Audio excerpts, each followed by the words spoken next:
Game. Okay, game to na. Uso pa na konti. Ayan, ayan. Pasig pa. Ayan, ayan. Isa pa. Taya. Taya lang. Pasig pa. Ayan, ayan. Yan. Yan! Okay. Okay, siguro kita na tayo dito. Okay. Eritas Podcast. Eritas in Motion. In 3, 2, 1, action! Hello! My name is Pao. Gideon Lorenzo. Joe Bart. At ito ang Eritas fucking Podcast. Gas. Where we talk about anything from rally to babiyahe kami dyan. Ngayon na mismo, ito, habang yung pinapanood, umuulan, andito tayo sa parking, aalis na tayo, let's go! James Corden style, bitch! Tara! Orale, vámonos! Okay, so ang topic natin for today dito sa Eritas Podcast ay ang bago naming release. Kung narinig nyo man dyan sa background music nyo, Gods of the 21st Century. Okay, ano to, tamang sakto yun natin in the spirit nitong kanta na to. At kung pamaya pag-uusapan natin kung bakit ko ba to nagawa, kailan ba natin to nagawa, ano yung inspiration natin dito. In spirit, since political tong kanta na to, punta tayo sa rally. Suporta tayo. Tangina nyo mga korap. Hindi kami sumusuporta sa mga korap ha. Like sumusuporta kami dun sa mga lumalaban para mawala yung mga korap. Bam! Niyaya lang ako dahil alam kong Sige, alam mo. Niyaya lang ako. Political lang ang tao pero kailangan ko din ng pera. So, tabangan natin mga corruption. Tax mo, pre! Kailangan mong tandaan. Nakikita mo, sweldo, may tax na nakikita mo yung payslip mo. Tangin na, tignan mo yung magkano yun, di ba? Tapos pag mas malaki pa yung sahod, mas malaki pa yung kaltas, di ba? So, putangin na. add mo na lang, alam mo yun? Tawag doon is Gods of the 21st Century. By Soaring to the Depths. They're the modern gods of the false Gagawa tayo niyan. Okay.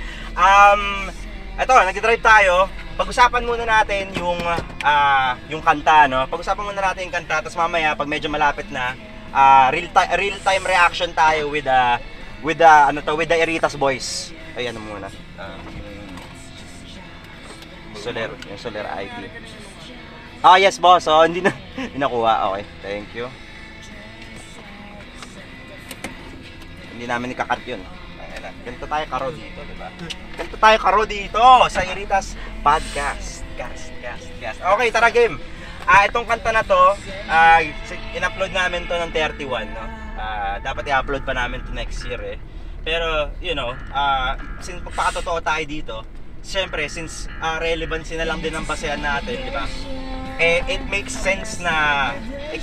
sense for me kasi na i-release natin tong kanta na to today, considering the political climate.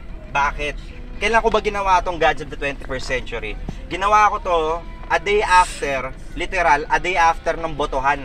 Nung botohan nung 20, ano ulit yun? 22? 20? Yung, di ba, pink at pula, di ba? Green, Pink at pula. Di ba? Anong year ba ulit yan? Sorry, medyo 22, 23. pumped up na yung utak eh. Okay, basta 22. I feel like 22 yun, no? 22 o 21 ba? Kasi like 22. Okay. Ano to? Ginawa ko yun. Ginawa ko tong kanta na to. Ay, okay na muna. Ginawa ko tong kanta na to considering na nung gabing yun nagbotohan, 'di ba? Syempre bumoto si Idol. Tapos nung nangyari sa precinct namin is yung isa sa mga parang mapakamot ulo ka na lang kasi pumila kami doon mga 4 PM, which is medyo late na rin naman na, pero nakauwi na kami parang mga alas 2 na ng madaling araw na mismo. Dahil meron parang problem when it comes to the machine na and ang sarap lang kasi or napakasurreal kasi nung experience na nandoon ka pa sa mismong precinct. Tapos nakikita mo na yung resulta real time. Tapos nakikita mo na parang medyo may mga nagiinit na ng mga nagiinit na yung mga tao doon na parang oy, ano to, like parang naiirita na sila dahil may mga video memory issues when it comes to video cards dun sa mga balota na electronic. Wait lang. Usap mo na kayo, intermission mo na kayo. Blah blah blah blah blah la la la la la la la la. Okay naman sa akin. Tol, SpongeBob, papunta na tayo sa rally. Oh, bakit? Bago brief ko eh. Okay. Intermission done, okay. So yun na nga, ang ganda lang kasi, ewan ko, medyo fact ba siguro, pero genuine naman talaga to. Naalala ko yung moment na sa mismong movie na Joker, yung Joker hindi to yung Suicide Squad or hindi to yung The Joker, si Arthur Fleck, no? Napanood yun ba? Napanood yun, di ba? Joaquin Phoenix. Meron dun scene kasi na binabiyahe na siya dun sa papunta sa presinto, no? Tapos yung tamang main character energy ko lang dahil nakikita ko nga ang nangyayari kasi is nakikita ko may nag-aaway na pulis at na na mga civilian na gustong bumoto. Tapos meron dito nag-uusap na parang, ay ma'am, kung gusto niyo na po umalis, ito pong mga balota niyo or ito pong mga voting sheet niyo po, hindi po natin malalagay sa machine. Pipirma po kasi kayo ng waiver. Kung hindi niyo na kayang antayin yung machine, pipirma kayo ng waiver para sabihin sa amin na kami na yung maglalagay nun. Tapos syempre, doon ako pumasok yung parang other ladder na parang na parang Joker na parang binabiyahe na ako pupunta doon sa sa kulungan. Tapos puta talagang may anarchy na lumalabas eh. So doon lumabas nung kinabukasan yung unang tatlong nota doon sa Gods of the 21st Century. Pagkagaling ko sa palengke kasi bumili ako lulutuin, no. So yun siya and what are the odds na yung pakiramdam ko na yon nung 21, 22 is still applicable up to this day. Sabi nga naman nila, 'di ba? Like pag sa larangan ng art, 'di ba? Like some messages that don't die. So isa yun sa mga inspirations natin kung bakit natin na-release tong kanta na to. So I hope na ini-enjoy nyo siya. And as for the meaning ng kanta mismo, considering na magpapakita kaming suporta dito sa rally na to, yung take ko kasi dun sa lyrics na yun is more of satire. Like pinapamukha ko talaga na, dumapa na tayo, mamamatay naman na tayo lahat eh. So why not? Kumbaga parang dapat maramdaman nyo na talagang yung puso, parang may parte sa puso nyo na nasira dahil yun yung pakiramdam talaga ng totoo eh. Alam mo yun? Sa totoo lang Sige. Like nung recent election na nakaputang na kasi alam mo yung napakadali naman baguhin yung mga tama kung ang daming nauuto ng mga tanga. Kaya yung mga politiko ayaw mag-prioritize sa edukasyon eh. Kasi gusto nila lumaki tanga yung mga tao kasi pag tanga ang dali mo kontrolin. Oo, totoo. O hindi uneducated, no? Putang na bigla tayo. Ganito kami sa Aritas Podcast. Bam, tangin na. Real-time solutions, sir. ADHD in disguise. Bam. Tama ka. And para sa akin, isa rin sa mga rason kung bakit, hindi naman kasi tanga na para sa akin kasi hindi naman kasi tanga or more of parang uneducated. Like mas maganda kapag mas onti mo ang alam mong impormasyon kung paano paganahin yung makina eh. Kasi pag mas lesser yung alam mong impormasyon, it's easier for you to say yes or agree the terms and conditions. Pero pag binasa mo ng terms and conditions ni Google, ni Gmail, alam mo yan, kung saan ka sasali, parang medyo mapapakamot ulo ka nga dun sa mga eccentricities or mga technicalities ng mga jargons or mga technical terms. Same can be said pagdating sa di ba? Pagdating sa isang society, di ba? Like pag mas uneducated, hindi naman uneducated in terms of in terms of IQ, pero more so yung educational system, di ba? Kaya nga plataforma ni Miriam Defensor is about sa edukasyon eh. Kasi para sa akin kasi nag-link up yung corruption and yung corruption is due to a lack of education eh. Kasi dami nang uto eh. Kasi sabihin na willingly binigay ng may-ari ng lupa sa politiko, pero hindi nila alam na napakalaking value ng lupa kaysa sa pera. Oo. Kaya ang dami nauuto lalo sa mga farmers. Oo, totoo. Mga mga talagang lumalaban lang ng patas, no? Talagang talagang yung mga tunay na workhorse ng ecosystem natin. So the more na may ayon ko, di ako main to politics. Basta ang alam ko, pag the more corrupted yung politician, the more crime na tumataas. Kasi kulang sa pera, kulang sa mga wages, something, di ba? So yun yung basehan ko. Ano bang ito, sige, okay, game na. Ito na. Okay, tapos na tayo dun sa single, tapos na tayo sa tapos na tayo sa current climate. Mamaya babalik ulit tayo real time. Bumabiyahe na po tayo mga mamser. Mga kalamon. Pero ngayon anong muna lalamunin natin, no? Mga tamang iritas ideologies lang. Ito tanungin ko sa inyo, no? In terms of ano ang ikakabuti ng bansa na to? Ano sa tingin nyo? Yan. Kung kunwari binigay sa inyo yung master key, ginawa kayong president for a day, ano sa tingin nyo ang, kasi 'di ba, syempre like mabuting mundo, lahat tayo man-imagine yan pero may iba-iba tayong paraan kung paano natin siya ma-attain based sa ating personality differences and also our upbringing. And also yung mga alam natin, mga personal experiences. So, kayo mismo, sa tingin nyo, ang makakapagpabuti sa ating bansa ngayon. Go! Ikaw muna, pre. Hindi ko alam man Kayo muna kasi wala. Di talaga into politics man. Sorry. Okay. Tawalan talaga ako. Okay. Ikaw muna, Johnny. Sa akin transparency kasi napakahirap na pagkatiwalaan kahit sino kung ma-pursue yung transparency sa government, siguro malaking pagkakaiba mangyayari. Kasi yung mga corrupt sila na mismo magre-resign o kung gano'n. Basta parang gano'n. Oo. Tangina. Alam mo ako, tangina. Kumbaga ang pinaparating mo is more so focused towards ang mga gagawin mong actions are leaning towards transparency. Pero transparent in what way? Like transparent na tulad ba nung mga nakikita natin sa balita na kunwari yung sinabi ni Senator Bam Aquino, yung about sa blockchain. Ganun bang sinasabi mo na transparency? Like di na kailangan dumaan sa mga hearing o kung ano, kasi kung yung mga bagay, lahat naman ng bagay makikita, napakadali na gawa na ebidensya, napakahirap na iwanan ng palusot kung yung lahat ng salary, lahat ng dahil since public servant, kailangan makita ng taong bayan kasi galing sa taong bayan yung pera na nakukuha nila. Parang ganun.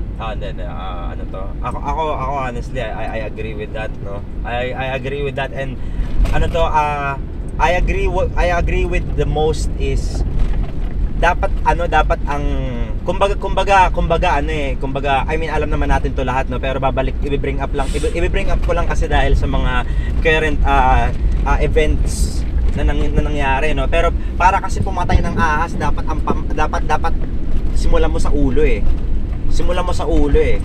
So pretty much kasi good leadership starts sa taas like by example, and I feel like kasi the problem is paano nga pag yung mga nasa taas, kasi 'di ba syempre like ang tingin natin kung paano mapabuti ang economy is magkakaiba. Paano kunwari kapag ang isang tao na nasa taas sobrang naging desensitized na sa isang lifestyle na talagang hindi pang normal na tao, at para sa kanila talagang genuinely tingin nila tumutulong na sila, 'di ba? Alam mo 'yun, like kunwari sa isang may-ari ng isang parang kunwari mga 40 na luxury car kunwari, 'di ba? Paano tayo nakakasigurado na na parang alam pa nila kung ano ikakabuti ng mamamayang tao. Alam mo 'yun? Like hindi naman sa sinasabi kong excusable 'yun yung paggagawa nila ng mga kurakot na, pero kumbaga parang sa akin parang kung out of touch na yung mga ulo, kung out of touch sila sa totoong realidad, like para sa akin parang yun yung gods of the 21st century. Kung ikaw out of touch ka na, tapos ikaw yung governing body, tangina, talagang mamamatay na tayong lahat. Alam mo yan, like parang kang nagpaupo ng ng baliw na jester or nagpaupo ka ng alam mo yan, nagpaupo ka ng baliw na jester tapos sinabi mo ikaw gumawa. So kumbaga parang Bizarro Land na siya, no? Bizarro Land wrapped in conservative culture's clothing. Yun ang ating bansa, ladies and gentlemen. And ito ang Eritas Podcast kung saan ako lang nagsalita. Putang ina, magsalita nga kayo. Napa-ADHD ako masyado, pre. Tangina, kaya ayoko na ipag-usap about politics Tamang like nga lang, di ba? Kasi yun naman talaga, pre. Is it really performative male kung may pake ka sa mundo or mas performative ba ang nag-aangas-angasan tayo? Nag-aangas-angasan tayo para lang sa validation ng isa't isa. Alam mo yun, bilang lalaki ha. Bigla akong binago, no? Alam mo, kayo na muna mag-usap. Basta alam ko man, yun lang. Ang topic mo yung pagbabago? Pagbabago. Ano tingin mo? Kung ikaw kunwari, presidente ka for a day. Sige na, hindi kahit anong sagot. Any President for a day? Oo, like parang parang existential shit lang. Primera. Okay. Game. Primera. Sige, yan. Okay, ayos to. ADHD Gusto ko yung tono ng boss mo. Mukhang ngingiti na tayo. Primera. Mukhang ngingiti na. Sige, game. Madami. One, yung football, sana ibenta nyo kumpara sa basketball. Yung president, alam ko ang president, binibenta niyan. Ewan ko mga politika, nag-focus sa basketball. Sorry, F1 ang sikat ngayon. Wag lang football kasi okay lang kung hindi sikat ang football dito. Soccer kung tawain kasi American system. So ano pa nga? Pangalawa, di sana Lamborghini ni mga kotse ngayon. With some Lamborghini Countach, baby. Akala mo UAE itong bansa na to no? Pangatlo. Lamborghini. Sige, dali. Pangatlo, ano ba yung pangatlo? Magiging neo-cyberpunk, steampunk, modernized. Pwede. Kakayanin to ng 100 trillion pesos ko. Hindi ko lang pa 1 trillion pesos dito. Mahal yung sinasabi mo to, 100 trillion. I mean, kapag nabago tong lahat, ay mga Googleplex pesos. Wala, butin pa to. Wala, hindi na nga tayo pinapaloon ng ibang bansa Tangina, saan tayo kukuha ng 100 trillion no? Pero libre lang ang mangarap. Sige, tuloy mo pa. Lamborghini Countach. Pangapat. Okay.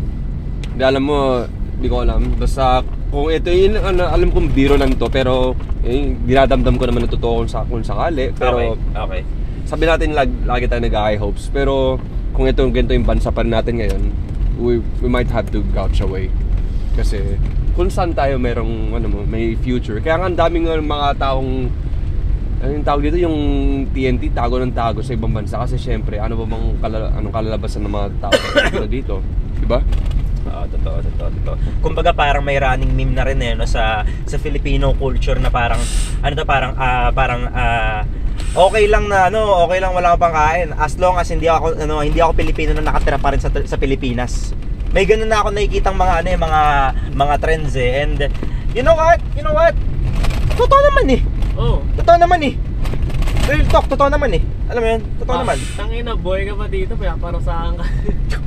Pero on the good side na lang, be blessed on what we have right now kasi kahit paano, kahit corrupted yung mga taong nasa paligid natin, sila yung mga totoong Diyos, pero sila yung parang at the end of the day, sila yung totoong demonyo. Though, totoo naman talaga paganda sila I mean, kaya nga ayoko i-topic yung religion at politics para saan kasi siyempre pag pinag-combine mo yung dalawa, nagiging beyond delirium na yung tao Hindi mo naisip yung isang imagination ng tao na okay, parang nasa media, bait-baitan di ba ang mga totoong evils na modern people ngayon is naka-wear ng suits? Yep, sila ang mga totoong demonyo kasi syempre di mo alam na kinukuha na yung pera mo ng patalikod. May pambili na ng 28 na luxury cars. Kung magiging ganun ba lang? Tapos wala man ng Lamborghini Countach. Tangina, wala man ng Lamborghini Countach. Ikaw, Johnny, ano ba may Jordan Belfort? Jordan Belfort. Pagka naging presidente. Okay. Ano? Kasi kanina sinabi mo, yung plataforma mo is transparency. Ano naman ngayon pag ikaw naging presidente, Ganito lang naman kadali. So kung transparency natin, medyo magbibigay tayo ng iron fist sa mga empleyado ng gobyerno. Pero pagdating sa tao, humanitarian tayo. reinforce yung yung bagong system sa government na kung public servant ka, lahat ng makukuha mo na pera dapat sa public ay makikita ng public. Kasi ayun, makita lang nila na may anomalya o kung ano man sa gobyerno, napakadali na i-trace back kung lahat sila nagbibigay nun o kung sino hindi magbigay nung ano ba tawag nun, nung information na kailangan natin sa kanya dahil public servant siya. Mas madali rin ma-determine kung kung yung mga kurakot kasi ayaw nila ipakita kung ano yung kailangan. Parang ganun. Totoo. Tapos, parusahan lahat ng kailangan parusahan. Although meron akong parang belief na I do believe na tama rin na si Vico nung sinabi niya na I'm sorry to say medyo controversial to.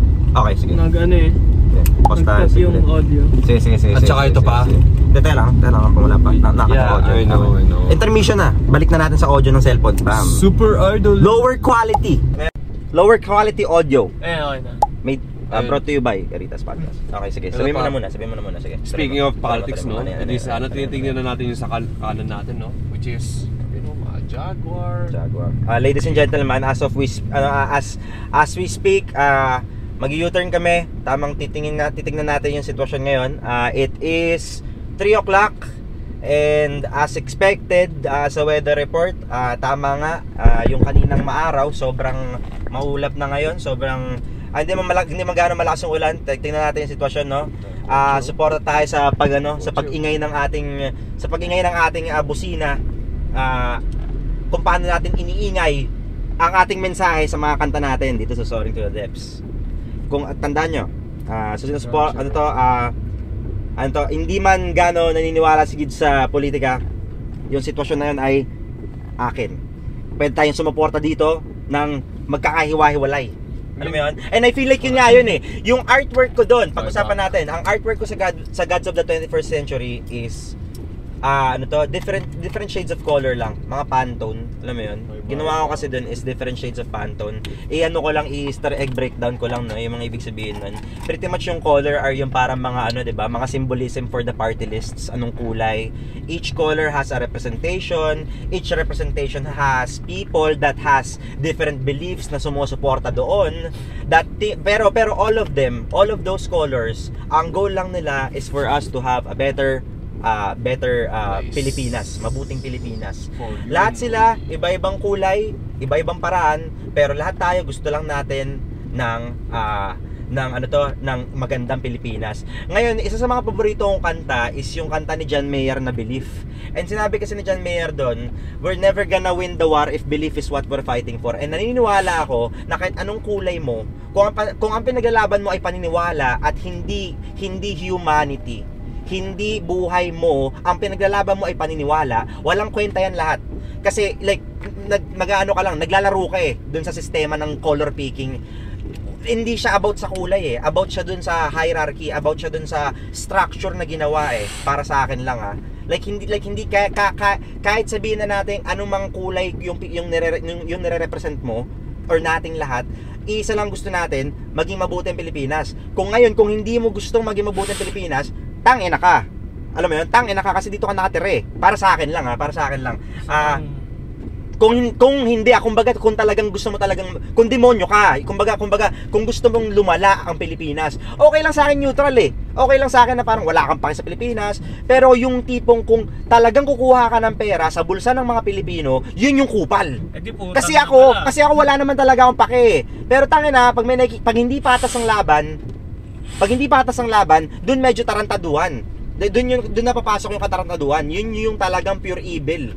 Where pure evil in conformist theistic clothing. Dinadamay ang spirituality, ang religion para pampabuti ng pogi points sa botohan. Para naman na cancel culture. Ang tunay na kabutihan nasa loob lang yan, wala yan sa libro. Nasa loob lang yan natin.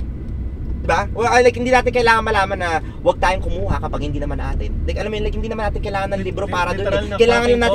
Kailangan lang natin maging mabuting tao. Period. And yun yung pretty much yun yung sa Gods of the 21st Century. Yung medyo yung Easter egg ko doon is yung outline doon, yun ay puta. Yung outline, ladies and gentlemen, nandito tayo sa sa shrine mismo. Kwento niyo yung sitwasyon sa kanila. Sa Maraming tao yun. Kwento niyo yung sitwasyon. Sarado na po ata ang daanan dito. Wala na po ata tayong paraan. Wala na po tayong paraan para mag-U-turn. So ginagawa natin. Masarap pa rin natin. Ginagawa natin sa ngayon ang kaya natin para masilip ang sitwasyon. Masarap din natin yung song. Tangina mo, 'di ba? Parang akala mo parang pwede na ba ako ladies and gentlemen kapalit ni Madam Jessica Soho. Bam! Shout out to you, ma'am. Isa ka pong tunay na manggagawa sa ating mga Pilipino. Bam! Hindi pa partida, hindi naman ako. Fridays. Woo! Nang inayan nyo, no? Suporta tayo sa kanila. Tang ina. Patugtugin mo yung Gods of the 21st Century dyan, no? Patugtugin mo yan. Tang ina yan na pre, wala na pre. Talagang wala na pre. Talagang na to, standstill traffic na to. Standstill traffic na po tayo, ladies and gentlemen. Ang gagawin ko po ngayon is kakanan po ulit ako para umikot po ulit at silipin ulit yung sitwasyon na to, no? Baka kung kayo kang uusap, ganito kami sa Iritas Podcast. Iritas in action. Salila kayo. Okay, nice one. So balik na tayo sa tapos teka lang, yung logo ko lang, tapusin ko lang yung logo na yung artwork ng ng Gods of the 21st. Tapos lahat kasi yun mga system, right? Lahat sila magkaka-connecta. May hierarchy structure or meron parang shape. Kasi 'di ba, ang shape naman talaga or 'di ba, ang gobyerno is parang structure, 'di ba? Sa isang structure may shape 'yan eh. Either bilog, like kunwari parang 360, bilog. Like may mga different types of philosophies, 'di ba? Square, triangle, like may mga meaning sila eh. And and yun is yung shape nun is yung mga kulay na nare-representa ng mga paniniwala natin. Pero in reality, meron dun sa gilid nakabaliktad na peace sign. Ayun, yun lang yung ginawa ko doon. Peace sign, gano'n. Nakabaliktad na peace sign. Yung kung titignan nyo yung logo ngayon ng Gods of the 21st Century. Di ba tama ba? Pag ganito? Pataas kasi yun eh. Pataas yung na. peace, diba? Pataas yung reverse eh. Tama ba? Ay, tama. 21st century ba? Ang tangin na paro. Okay. Tapos na tayo doon. Ano pang gusto nyo pag-usapan? Di ba, speaking of yung counterpart na sabihin ko sa'yo, yung tipong ito gusto mo mag-ironic tayo na salitaan. Sige, yung naalala mo yung nagsend ako sa yung screenshot na yung isang scammer na yun, ang kapal na mukha mag-share ng mga politics na corruption. No? It's always the same type it's of always people. Yun nga yun eh. It's the delusion of thinking na It's the delusion of thinking na you're kumbaga ito like mamili ka. Sino mas pipiliin mong kasama sa buhay, no?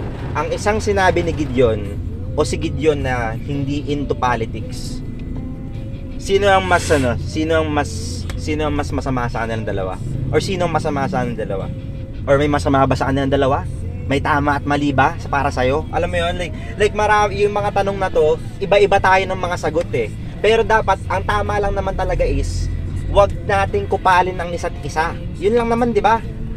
Don't do to others what you don't want others to do unto you. Like, ganun lang naman siya kasimple eh.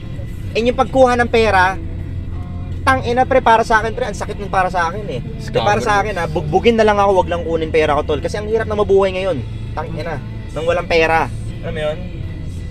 Tapos ang kapal na mukha ng scammer yun, nakamir ng pambiling kotse. Tapos may pambisa siya. Pero hindi niya nakita eh. Hindi, yun nga kasi yun, the hypocrisy is you do not see your own evil doings. The only way to see that is if i-ground mo yung sarili mo. Dapat alam mo mismo na itong ginagawa mo, like in constant state ka dapat of humbling. And I feel like kapag napaligiran ka ng mga nepo babies at ng mga 200,000 single dinner bill at ng mga Lamborghini Countach at ng mga brands at ng mga 5-star hotel at mga nightclubs, like nagkakaroon ng idea na ay, ako nga talaga ang pinakamalakas. In reality, yung consciousness natin at yung envision mo na ikaw si Gideon versus sa yung nag-iisip na utak na gumagalaw nitong kamay ko, magkaiba eh. Yung mga ibang tao sineseryoso nila yung GTA eh. Gets mo ba? Like naka first person point of view sila, hindi sila naka third. Kailangan natin zoom out minsan sa buhay kasi pag naka-zoom in ka masyado kang masyado kang matataranta, masyado kang mabaliw. Like iisipin mo talaga totoo to. Alam mo 'yun? Like iisipin mo, like alam mo parang iisipin mo talaga na talagang kailangan mong makuha lahat ng pera na kailangan mong makuha. Alam mo 'yun? Pwede ba tayo naman dito? Okay. Okay, so ladies and gentlemen, dumadaan ho tayo dito ngayon sa ano nga to, kakakanan ko lang papunta sa may bandang Green Hills. Okay. Ano pang gusto natin? Basta kasi yun lang talaga na yung man, ayoko ng mga taong insensitive, ng mga scammer na nga, tapos ang kapal ng mga mag-share ng mga politics. Yun lang yun eh. Nakakairita kayo mga tao, no? Bayaran nyo yung mga utang, no? Bayaran yung mga utang ka na. Ay, no, pre. Like, utang, no? Okay. Utang ba? Pero hindi, teka lang. Ay, okay. Hindi, ito na. Sige, medyo spicyhan natin, no? Shout out to you, Ed Enclona. Shout out to you, Colorblind Creatives. Ginagamit mo ng pa-mental. Dapat may compounding interest yung yung pera na in-scam mo sa amin eh. Like alam kong para sa ibang tao maliit lang yun, pero 35,000 is no joke para sa amin. Dahil again, ulitin ko independent project to. Lahat kami, like pera namin, walang manager, walang label. Like talagang trip lang namin to, and may mga tao pang ganun. Alam mo 'yon? Like try lang natin lumaban ng laban na patas sa isang larangan na medyo mahirap gumalaw. I mean, check the industry, check yung mga testimonials ng mga tao sa industriya mismo. Like uhaw ang mga tao rin sa mismong larangan ng arts. Tapos pati yung mga mismong tulad nung underground. Hindi, sabihin mo yung pangalan ulit. Shout out mo. Yung si Mr. Kinuha. Shoutout mo. Sige, sabihin mo. Ano mensahe mo sa kanya? Si Ed Enclona, no? Mensahe mo. Dali, mensahe mo. Yung pa sweet talk na call center na rest assured na pa-assure mo pa sa client na sinisweet talk ka pa nga eh. Tapos at the end of the day, sabi niya, i-refund. Pero wala pa rin nangyari. Like nangyari yun, ano na siya eh. Next month, magiging 3 years na siya. Hanggang ngayon, wala. Siguro para sa nakakarinig nitong podcast, bigyan natin ng konting backstory. Ay, oo nga pala. Sorry. Anto, like lumabas yung yung emotions, no? Yan po ay isang photographer na nalapitan ho namin before yung album namin na release na Soar to Your Depths noong 2023. Lumapit ho kami dahil nagandahan kami mismo sa mga works niya nung panahon na yon. So parang naisip ko lang na lumapit, which is bihira akong ginagawa sa artist dahil medyo antisocial talaga ako, and I feel like normal lang naman sa isang artist. And yun, the few times na nag-reach out ako sa isang creative na gusto kong alam mo yun, parang lagyan niya ng onting spice or ng onting touch niya yung art namin, no. Nangyari pa yon. So nag-shoot kami, nanghingi ng down payment, pero ayun, biglang hindi na-provide yung mga materials, and basically nag-go rogue lang siya sa amin. Nag-email ako, trinay kong puntahan siya dun sa kanya, trinay kong ipablatter siya, and lahat yun are factual kasi nasa akin pa rin lahat ng mga receipts eh, just in case makita mo to, Mr. Ed, tingnan mo kung maigi nasa akin pa rin receipts, pre. So ang ironic again, wala na akong pake, right? Pero dahil content is content na lang din naman, king ina, Black Mirror tayo dito. Hello. Ang ironic lang na nag-drive pa Hello. ako noon. Nag-drive pa ako noon. Anyways, tumawag ka pa na wala pala siya. Wala siya. Nung yun, parang trinay kong ipablatter, no. Kasi honestly, like, but then again, kapag binato ka ng sabi nga naman sa ni Jesus pa yun, basta yung teaching ng Diyos, no, na pag binato ka ng bato-batohin mo ng tinapay. Okay, sige, shout out to you dahil dun sa sitwasyon na kinupal mo kami. natutunan ko na lang na okay, sige. Like papaano na lang, tara, kuha ka na lang ng SLR, tayo na lang gumawa. Lalo pa ako na bad trip. Ginamit ko yung gamitin mo yung negative energy or yung parang negative aura na yon and i-turn mo into fucking productivity. Para sa akin, healthy mindset yun eh. Tulad nung iyong artwork. Pakita mo na may artwork mo! Paano? Hawakan mo to. Pakita mo yung artwork mo! Tangina par! Versatile! Eritas. Bigyan ka naman ng Purchase! Baliktad. Bam! Tangina, angas tol oh. Real time mo rin na reaction tol. Dali, real time reaction Gits. Dali. Alam mo, parang gusto kong pag-combine yung religion and politics dito, no? I mean, Para silang evil evil of all works. Sila yung pinakaunang beginning. Ganda oh. Review mo. Dami oh. ano Ano naman? inspiration yan? Anong pangalan ng piece? Dali. Sanlibutan. Tayo. About siya sa mga putangin ng mga tao na inuuto ng mga tingin nila mas edukado sa kanila kasi nga about siya sa pagkontrol ng media and influence ng media sa tao dahil napakadali na nabibrainwash yung mga tao ngayon. Kaya ayun, parang putang ina lang nung actually nung election din to nung kasi kitang-kita na sinasadya na ng mga politiko naghahaman para lang makaangat ng onti sa iba na ba tawag din, yung sinasadya na manatili tayong tanga-tanga dito. Kaya ayun. Tapos ayun, basically lang siya, yung galit ko lang nung sitwasyon na yun. Pero ngayon kitang-kita natin na pareho pa rin yung nangyayari sa kapaligiran. Dahil nga sa mga putangin ng yung mga nangongontrol, mga nanlalamang na kapwa natin na pare-pareho lang naman tayong Pilipino dito. Ayun, basically. Tama. So tama naman talaga ang sasabi. Napakaseryoso ng podcast natin today pero bihira lang tayo magkaroon ng podcast na may tema eh. So, ladies and gentlemen, a rare sighting from the Eritas Boys. Okay, mag-alala. Next week siguro andun na ulit kami sa aming humble abode. Humble abode. Kasi magsalita pa kayo. Gumuguho na yung likuran. Sige. Actually meron alam ko merong mensahe sa likod ng pinturang yan na may nabasa ko sa libutan Siya dahil embodiment ng ng sanlibutan dahil ayun, about siya sa pagkapare-pareho pero may mga tao na hindi talaga gusto mamatay na hindi sila nakakalamang sa iba. Gusto nila na mas okay na ialis nila yung sarili na sa hirap kaysa alisin lahat sa hirap. Tsaka ito pa. Anong problema nyo ba, no? Like bakit kayo nakakuha ng kicks doon? Tangina, alam nyo, kailangan nyo talaga, and sinasabi ko to in the most humanitarian way, kailangan nyo ipacheck yung sarili nyo. Kasi seryoso, hindi yan healthy. Like either may insecurity or meron kayong naramdaman na oppression din siguro sa sarili nyo or sa pamilya nyo or whatever. Have yourself check. Kasi dapat, 'di ba, dapat okay tayo lahat dito. Live and let live lang, 'di ba?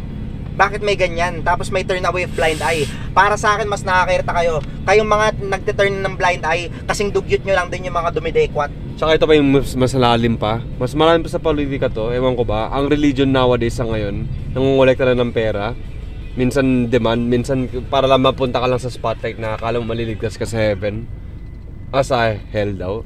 Ewan ko man, napakalumang pananaw. Kaya ang religion at politics ay pinaka-foundation ng mundong to. Hindi yan mawawala. Napaka-classic naman kasi niya, Kasi, kaya nga, kung sinunod nyo na yung politics, sunod nyo na rin yung religion. Tsaka, ang paki ko lang sana, wag na kayo mag-build ng maraming churches dito. Gawin nyo na, i-donate na lang sa iba.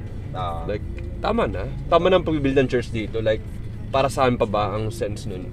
Okay, the word of God, and then nang sumunod? Gago, medyo delay yung na-absorb ko. Sinabi mo sa kanila na wag na sila mag-depend on the church. Ito naman kasi. Naging overpopulated na diba? Kung yun yung trip mong sabihin, Ganon kami sa Eritas, ladies and gentlemen. Okay, right now, before namin i-cut to and mag-part to tayo para sa ating post-rally, no? Right now, magsasabi lang kami ng update sa inyo. Medyo malapit na ulit kami papunta dun sa EDSA. Check lang namin ulit isang beses pa yung sitwasyon nito. If ever may chance kami na medyo makahanap ng malapit na spasyo na pagpaparkingan, para lalong lumapit. Pero sa ngayon, mag 3:40 na, punong-puno pa rin. So, Ferrari, oh. paalam muna kayo. Paalam. Oo. Hasta Para luego. sa ating Gods of the 21st Century. Yo soy Gideon. Cal tranquilo. Tranquilo. Paalam sa mga paalam sa mga putang ng kurako dyan. Na sana masaya kayo sa ginagawa nyo ngayon. Sana masaya ako sa mga mangyayari pag di kayo tumigil.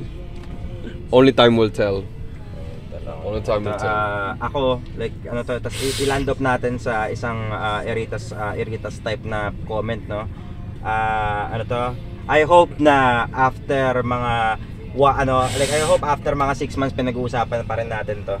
Kasi kung hindi, we really failed as a society. Okay. If ever ito, like, naging day 17 lang ulit na telenovela na biglang maalala lang natin in the storybooks, then really kneel to the gods of the 21st century. I will kneel to you guys. And with that said, yun ang Eritas Podcast. See you later. Hasta luego. Bye Lando. Orale. Bye fucking Lando. Orale, vámonos. Okay na, okay. Eritas, post-rally episode podcast. In 3, 2, 1, action. Bam! So yun na nga mga sir, tapos na tayo sa ating rally. Post-rally review. Haba ako umalis sa parking. With Sir Gids and Sir Johnny. Go ahead. Menyep.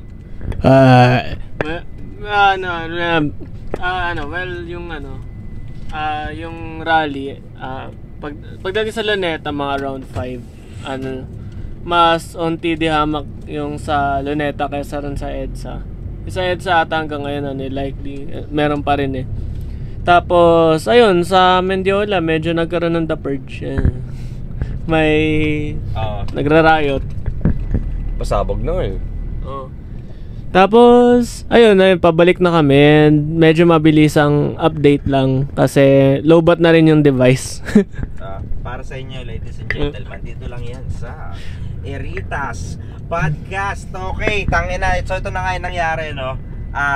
Iniwasan kami ng mga aktibidades. Pero the message is still been sent. It's the spirit that counts. Alam mo yun? Like spirit ng ng mga mamamayan natin dito. Okay, ano pang tapos ayun. Okay, with that being said, batiin natin na happy birthday si Sir Joe Bart. Happy birthday. Bati mo. Bart. Mala Jan Sheena, dali oh. Bati mo. Bujosa buyong. Bing ching. Feliz cumpleaños, mi hermano. 24 años. 24 oras. 24 oras. RIPs to you, Sir Mike Enriquez. Ang sarap. Ang sarap. Okay, eto na. Kwentuhan lang tayo ng tamang trivial. Si Sir Joe Bart, yung pinakita niyang painting niya, nilabas niya sa iniwan niya sa Luneta Park. Anong sentiments mo behind that, sir? Can you explain your recent actions? Wala lang, gusto ko lang iwan doon kasi ay naman purpose nun. Kaya ayun, iniwan ko. Nice. Tapos nice. So if ever lang, 'di ba? If ever lang na kami ang magiging epic shit dito, puta, hawakan mo 'yan, tataas value niyan. Diba? Sige, masaya pa. Pero ayun, so far naman mukhang chill naman na pati pa pero sana hindi lang maging isang araw para sa mga tao kasi yung corruption araw-araw nangyari yan. Pati ayun, kahit na may mga times na nakakalimutan natin pero mas importante na maalala natin yung kung ano yung nangyayari ngayon na hindi na maulit. Totoo. So far kasi nadaanan namin sa EDSA. Sa EDSA talagang kanina talagang sobrang congested eh. Hindi namin alam ngayon pero talagang pati yung mga daanan talaga yung daanan pabalik sinara eh. So papa northbound pala, sinara talaga. So wala kaming choice. Sumilip na kami sa Luneta. Nalipat sa Sa ano, Mendiola. Sa Mendiola, di ba? Nalipat sa Mendiola, kaso nga lang, hindi namin i-risk dahil, alam mo na, nakakotse kami at delikado yung ano eh, yung nakikita namin sa balita eh. May Pero pasok kung pa usapang bukas, puso, baka mamaya di pa umabot. may pasok pa siya bukas, baka kami hindi pa siya umabot. Totoo. Tayo ay at the end of the day, mga Sims lang din naman. Alam mo, tayo ay mga avatar lang din naman na may ginagawa sa buhay, di ba? Pera pa rin. Pera. Money rules everything, di ba? Maalipin ang salapi. Oh, alipin ng salapi. It is what it is. It is what it is. Dali, may dadagdag pa kayo? May dadagdag pa kayo? Ano ang wish mo sa iyong ano, ika Mike Enriquez na 24 oras na ano na birthday? Magka-AIDS yung mga kurakot. Pati ano, yumaman ako sa tamang paraan. Tangina. Binagayain yung mga ano. I love to hear it, bro. Ikaw, anong wish mo para kay Sir Johnny? Yan. Kiddie party. Kiddie party. Tangina, ano to, Eritas 5th year anniversary live at Jollibee Novaliches. With mosh pit. Oh, with mosh pit. With mosh pit, tas ano, performances by Soaring to the Depths. Follow nyo. O, tangina, pre.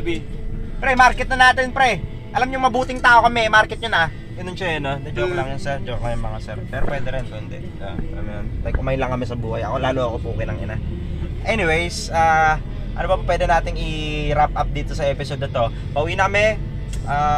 Enjoy Gods of the 21st Century. Ano pa? Maad pa kayo? Ano pa? Nagugutom na ako eh. Nagutom na. Mabuhay mga ano. Mabuhay mga itatrabaho. Maayos. See you sa next episode. Hasta luego, muchachos. Baka ikabit na lang namin to doon, actually. Baka ikabit na lang namin to doon. So yeah, ayun, kita-kits next time sa upuan at tamang tangahan na ulit tayo. Well, tangahan din naman to eh. Tanga naman lahat eh, no? Dito lang sa Iritas Podcast. Tara na, dali, ano mo? Vámonos, orale. Tapusin natin tong podcast na to. Pagkatapos tong kanta na to. Tara. Sound trip tayo mga kaulam. Sound trip tayo mga kaulam. Mga kaka. Isigaw natin mga kalodi. Mga ka-Pilipinas, mga ka... Puro kayo ka! Mga kantuta. We all kneel to the gods of this.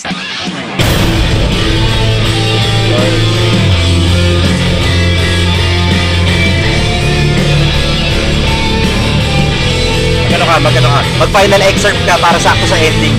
Dali, mag-final excerpt ka. At ito nga, doon na nagtatapos. Maraming salamat. Stay woke, Pilipinas. Sabi na kayo. Orale!